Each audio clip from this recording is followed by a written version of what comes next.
안녕하세요. 메이저 수학과원 홍인철 원장입니다. 네, 내정 중이 오늘 이제 시험을 봤죠. 네, 그래서 중위 중상 보고 이제 제가 시험지 회수 가서 이제 아이들이랑 시험지 보고 검토하고 와서 지금 시험지 들고 이제 바로 이 자리에 섰는데요. 특히나 이제 좀 둘 다 어렵게 나와서 좀 고민들이 많으실 것 같아서 좀 빨리 올려달라는 요청들이 많아서 제가 이제 이 자리에 빨리 쓰게 됐습니다. 결론적으로 말씀드리면 내정이 요새 최근 계속 쉽게 나오긴 했지만 그래도 간간히 중3은 좀 어렵게 나왔어요. 근데 이제 2학년도 좀 체감 난이도가 높게 나오더니 3학년도 문제가 꽤 체감 난이도가 높았던 것 같아요. 이게 시험이라는 게 앞부분에 뒤에 어려운 문제가 빵 터지는 게 한두 개 있는 시험이더라도 앞부분에 중간 부분에 이제 시험이 좀 빨리 풀 수 있고 좀 쉽게 갈 수 있는 게 있으면 아이들이 이제 그거에 대해서 멘탈을 회복하고 뒤에 어려운 문제에 집중하게 되면 그걸 푸는 경우도 있는데 이 시험 자체가 처음부터 이제 하나하나가 좀 오래 걸리고 지치고 생각할 게 많고 해서 가다 보면 중간 부분에 더 어려운 게 나오면 애들이 그걸 풀다가 멘탈이 나가는 경우가 있는 것 같아요. 제가 어제도 시험 대비하면서 집착을 하면 망한다고, 그러니까 그게 한 번 풀어서 안 될 때는 아무리 쉬운 문제라도 일단 넘어가서 뒤에를 먼저 풀고 나서 앞부분을 풀어야 그게 다시 돌아와서 볼 때는 빨리 풀리거나 어쨌든 시험을 전체적인 운영을 할 때 멘탈 관리가 중요하다는 얘기를 강조를 많이 했는데 그런 어쨌든 그 운영상에 이제 문제가 이제 있는 학생들이 좀 있는 것 같고, 이 아이들은 시험을 처음 보는 게 아니니까 그렇지만 이제 그 작년에 도형을 제외하고는 시험이 전반적으로 쉬웠기 때문에 이제 좀 편안한 부분 받다가 시험이 굉장히 빡빡했던 이게 중3은 사실 이제 앞에 그 무리수 나오는 부분 아니고는 사실 윤수분의 옥수형식이 아직 2차 방정식, 2차 함수처럼 시간이 부족하지 않을 거라 생각했는데 앞부분에 이제 문제 자체가 지금 보고 있어도 1번부터 6번도 원래 1번에서 6번 사이에 굉장히 빠르게 몇 초 만에 풀 수 있는 문제들도 있어야 되는데 그런 문제 없이 하나하나 아주 어렵지 않더라도 계산 하나에서 더 확인을 해야 되는 문제라서 초장부터 좀 오래 걸리지 않았나라는 생각이 들고요. 문제는 뒷장부터 어려웠죠. 제가 저게 이제 이게 7번이죠. 7번인데 7번이 저희 워크북에도 일단은 계속 기출들이 많이 나와가지고 연습을 많이 했지만 이 자체가 이제 아이들이 이제 이걸 볼 때 급하게 풀다 보면 이제 둘 다 0보다 작게 되면 어떻게 해야 되는 거를 배우긴 하지만 아마 실제 적용하거나 하는 데는 좀 어려운 게 있는 것 같아요. 실제 그 고등수학에서 국수수를 배워서 이 음수 처리하는 부분을 아이로 바꿔서 하는 걸 알고 있는 학생들이라도 이거를 주의 깊게 보지 않으면 이제 틀릴 수 있는 거고, 8번은 제가 이 도형 돌리는 거를 정상적으로 가지고 돌리는 거 많이 보여주고 아무리 그려줘도 그 자체가 참 힘들어하는 것 같아요. 그러니까 이게 7번부터 어려웠던 거죠. 7번 함정같이 이제 음수인 게 있고 8번 그 정사각형 가는 거 그 잡지 있는 거 자체 그리는 것도 힘든 데다가 9번도 우리가 많이 보던 문제이긴 한데 또 f는 x는 fx 더하기 2k랑 만족하는 최소값이라고 해서 한 번 이제 문제를 써야 되는 걸 트는 바람에 이제 그런 게 이제 이런 그 표현 수학적으로 이제 약간의 나는 내가 원래 문제 풀다 돼서 나오지 않는 표현이 나왔을 때 당황하는 학생들은 힘들었을 것 같고, 원래 10번 같은 게 이제 테마 문제를 교과서에 이제 하나씩 있는 다른 놈 있는 도형 나오는 거는 좀 뒤에 큰 문제로 나오는데 여기다가 이제 우겨 넣다 보니까 사실 이제 초상의 문제 10번 푸는데 벌써 이런 게 나와가지고 안에서 풀다 보면 애들이 이제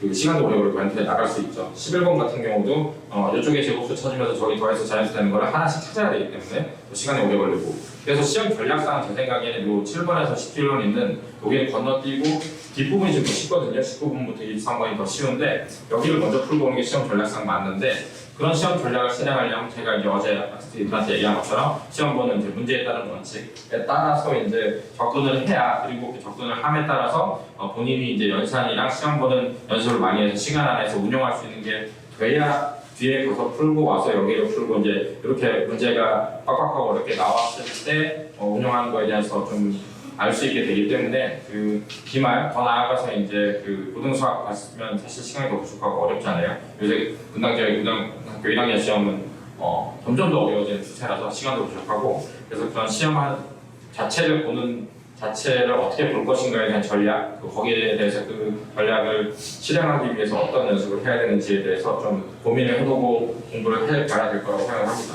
그래서 결국 7번부터 11번까지 굉장히 난이도 높고 오래 걸리는 문제였고요. 도리어 12번부터 18번이 앞부분보다는 더 쉬웠어요. 여기서는 그나마 15번에 유리화를 해서 더하는데 실수를 할 수는 있어도 이것도 못할 문제는 아니었고 12번처럼 인수분해를 바르게 한 걸 다 찾는 건 좀 오래 걸렸을 수 있지만 실제 12번에서 18번은 어렵다기보다도 조금 계산이 귀찮고 실행을 했어야 되는 문제고 난이도는 7번에서 11번이 더 있었다. 이거는 사실 뒤에 거를 먼저 푸는 게 전략상 더 옳은 거였던 것 같아요. 뒤에를 좀 풀어서 자기가 시간 어느 정도 지났을 때 답을 어느 정도 확보해서 쓰고 나면 마음이 편해져서 아마 안 풀리던 문제도 풀릴 것인데 그게 되지 않으면 더 힘들었을 것 같고요. 도리어 뒷장 마지막은 더 쉬웠는데 사실 20번 같은 학차는 고등수학 공부한 학생이면 금방 하는데 고등수학 안 하고 차 예술분해에서 국생模型이 익숙하지 않으면 좀 어려웠을 수 있을 것 같고요.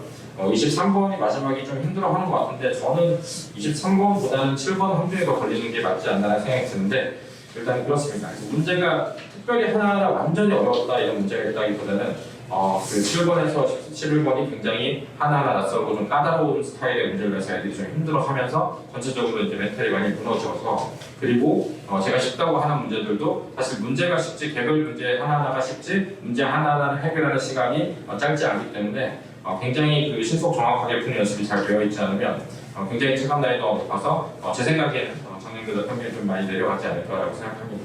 네. 일단 기말 준비 중요하고요. 특목 자사고를 준비하는 학생들은 당연히 그 수행평가 이제 봤지만 또 보였죠. 보고 한 거라 기말을 잘 보는 게 중요하고요. 이제 중3 학생들은 고등 수학 공통 수업으로 바뀐 그것을 어떻게 준비할 것인지 제가 이제 내일 고교 선택에 대한 설명회를 하는데 그 자체가 이제 특목고나 일반고 중에서도 이제 빡센 학교 아닌 거, 그 나눠서 어떻게 갈 것인지, 그 학교에 대한 그 수학 준비를 어떻게 해야 되는지 이런 거를 고민해서 기말을 치르고 여름방학을 잘 보내면 꼭 이제 그냥 2학기 잘 가야 되죠. 그렇게 돼서 내년에 준비를 잘 할 수 있도록 해야 되고 일단은 미리 말씀드리지만 기말 시험은 무조건 시간이 부족합니다. 이게 시간이 부족할 정도면 그 2차 방정식의 2차 함수는 더 계산이 좀 빡빡하기 때문에 이 주제라면 시간이 훨씬 부족하고 2차 함수랑 2차 방정식은 사실 맘먹으면 정말로 고교의 난이도 높은 문제를 얼마든지 끌어다 쓸 수 있기 때문에 그래서 그거는 좀 준비를 좀 많이 하셨으면 좋겠습니다. 네, 시험 보느라 고생 많으셨고 제가 두 문제만 빨리 좀 보고 가겠습니다. 그러니까 이게 어려운 문제는 아니에요. 그 양의정수가 있다는데 여기 양의정수고 여기 정수부분 정수부분은 얘가 이제 1과 2 사이에 있으니까 얘가 정수가 1이니까 사실은 정수부분은 n 플러스 1이죠. 이게 1.7명 되는 건 알 수 있으면 잘 보고 그러니까 이게 n 플러스 1이 a고 b는 어떻게 되는 거예요? 정수부분 소수부분이니까 여기 정수부분 n 플러스 1을 빼서 루트 3 마이너스 1이 되겠죠? 소수분이라는 정리는 내가 그게 더 얘기하잖아요. 이 안에 들어가는 걸 소수로 하고 나머지 정수니까 요건데 제가 아까 슬쩍 보니까 요거를 빼서 더해서 그냥 곱해서 하면 한 번에 나올 수 있는데 사실 이 정도 되면 그냥 a제곱에서 b제곱 빼는 게 더 편할 것 같아요. 그래서 a제곱을 빼면 a제곱에서 얘는 4 마이너스 2루트 3이죠. 그래서 요거 빼는 거를 정리를 해보면 n제곱 더하기 2n 마이너스 3 플러스 2루트 3인데 요게 여기서 이제 n제곱 더하기 5 더하기 2루트 3보다 작아야 된다는 얘기를 하는 거고 그래서 이제 요거 보면 요거를 지우고 요거를 지우고 이 양에서 지운 거 정도는 중셈이면 바로 한다고 생각을 하고요. 이 n은 넘기면 12보다 작으니까 n이 6보다 작죠. 6보다 작은 자연수 1, 2, 3, 4, 5를 더하면 15가 되니까 답이 15일 것 같고요. 네. 이거는 어렵지 않고 요거는 복소수를 배우는 학생들은 마이너스가 튀어나온다는 사실을 바로 알 텐데 그걸 모르는 학생들은 이제 이런 거죠. A가 음수기 때문에 요게 이런 거잖아요. 요거를 바꿔서 이렇게 다시 들어가는 식을 쓰기 위해서 우리는 연산을 할 때 루트 안에 항상 요 자체가 이제 여기서 나왔다고 생각을 하는 거죠. a제곱에 이렇게 쓰면 절대값인데 그러면 요 절대값이 이렇게 됐을 때 a가 없으면 마이너스 a로 나오니까 이게 a라고 나왔던 거는 얘는 마이너스의 a제곱인 거다. 이렇게 들어가서 하는 거죠. 그래서 이게 a분의 27분의 b가 되는 거고 그래서 이제 이거를 합치면 27ab가 되고 마이너스가 붙는 거고 같은 방법으로 하면 얘도 마이너스가 붙어서 3ab가 돼서 요 ab에다가 이제 요식을 집어넣어서 계산을 하면 아이들이 60이라서 는 답이 아니라 마이너스 60 이렇게 나오는 문제가 되겠습니다. 그래서 그거는 자세한 거는 이제 시험지에 들고 오라 했으니까 그거 가지고 얘기를 좀 자세히 해보면 될 것 같고요. 아무튼 그동안 방학 이어서 중간고사 준비하느라 고생 정말 많으셨습니다. 감사합니다.